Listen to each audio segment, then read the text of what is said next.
US Iran സൈനിക സംഘർഷങ്ങൾക്ക് താൽക്കാലിക ശമനം. ഇരു രാജ്യങ്ങളും തമ്മിലുള്ള സൈനിക നീക്കങ്ങൾ അവസാനിപ്പിക്കാൻ ധാരണയായി. ഔദ്യോഗിക സമാധാന കരാർ വെള്ളിയാഴ്ച സ്വിറ്റ്സർലൻഡിലെ ജനീവയിൽ വെച്ച് ഇരു രാജ്യങ്ങളും ഒപ്പിടും. അതേസമയം ഹോർമൂസ് കടലിടുക്ക് വീണ്ടും തുറക്കാനും ഇറാനെതിരായ അമേരിക്കൻ നാവിക ഉപരോധം പിൻവലിക്കുമെന്നും ട്രംപ്. ആഗോള വിപണിയിൽ ക്രൂഡ് ഓയിൽ വിലയിൽ വലിയ ഇടിവ് രേഖപ്പെടുത്തി.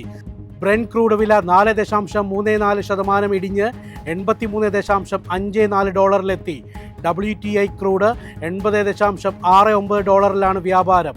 ഹോർമൂസ് കടലിടുക്ക് വീണ്ടും തുറക്കാൻ കരാർ വഴിയൊരുക്കുമെന്ന പ്രതീക്ഷയാണ് എണ്ണവില കുറയാൻ പ്രധാന കാരണം. ഇന്ത്യയും ഫ്രാൻസും കൈകോർക്കുന്നു. ഇന്നൊവേഷൻ റോഡ് മാപ്പ് 2030 പ്രഖ്യാപിച്ചു. വരുന്ന 5 വർഷത്തിനുള്ളിൽ ഉഭയകക്ഷി വ്യാപാരം ഇരട്ടിയാക്കാൻ ഉന്നതതല സംവിധാനം രൂപീകരിക്കാനും പ്രതിരോധ, ബഹിരാകാശ ഗവേഷണം, ആണവോർജം, നിർമ്മിത ബുദ്ധി തുടങ്ങിയ മേഖലകളിൽ സഹകരണം ശക്തമാക്കാനും ഇരു രാജ്യങ്ങളും തമ്മിൽ ധാരണയായി. പ്രധാനമന്ത്രി നരേന്ദ്രമോദിയും പ്രസിഡന്റ് ഇമാനുവൽ മാക്രോണും തമ്മിൽ നടത്തിയ കൂടിക്കാഴ്ചയിലാണ് നിർണായക തീരുമാനങ്ങൾ എടുത്തത്. സംസ്ഥാനത്തെ KSRTC ഓർഡിനറി ബസ്സുകളിൽ സ്ത്രീകൾക്കും ട്രാൻസ്ജെൻഡേഴ്സിനുമുള്ള സൗജന്യ യാത്രാ പദ്ധതി പ്രിയദർശിനിക്ക് തുടക്കമായി. മുഖ്യമന്ത്രി VD സതീശൻ പദ്ധതി ഉദ്ഘാടനം ചെയ്തു. ഇത് അഭിമാന നിമിഷമെന്നും സൗജന്യ യാത്ര സ്ത്രീകൾക്ക് നൽകുന്ന ഔദാര്യമല്ലെന്നും സാമൂഹിക സാമ്പത്തിക പ്രതിഫലനം ഉണ്ടാക്കുന്ന പദ്ധതിയാണെന്നും മുഖ്യമന്ത്രി. സംസ്ഥാനത്ത് സ്വർണ്ണവിലയിൽ കുത്തനെ വർധനവ്.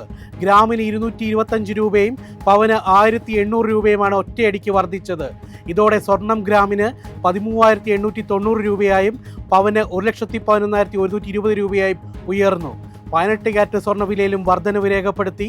ഗ്രാമിന് 185 രൂപ വർദ്ധിച്ച് 1 ഗ്രാമിന് 11,415 രൂപയും പവന് 91,320 രൂപയുമായി.